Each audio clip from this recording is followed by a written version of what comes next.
Beef noodles ba ang hanap nyo o Pai Comien?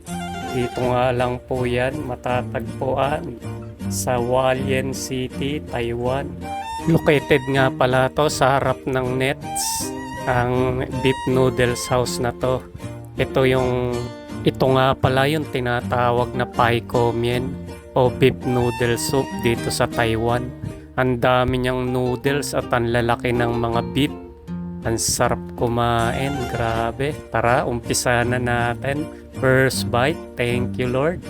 At ayan, talaga namang umuusok at mainit-init pa ang kanilang serving dito. Talagang sulit ang pagkain dito sa Pai Comien na to. Kita nyo naman, oh. Sa halagang 90 NT mo nga pala ay sulit na at busog ka na rito.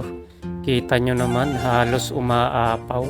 Halos overload na nga din pala itong Paiko noodles na to o beef noodle soup.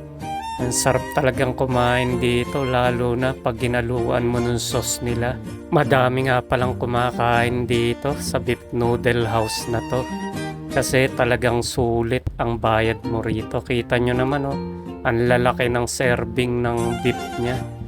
Tapos ang sarap pa nun sabaw niya. Talaga namang mapapawaw ka na lang sa sarap. Location nga po pala niya ay mismong harap ng Nets. Tapos may katabi po siyang milk tea. Ayun, bali iyon na po yung makikita nyo, yung noodles house na to. Ako nga po pala si Marlon, isang OFW rito sa Taiwan. Thank you so much for watching and have a good day. Sana po'y nagustuhan nyo itong ating video. Alright! Just be you. Thank you so much for watching.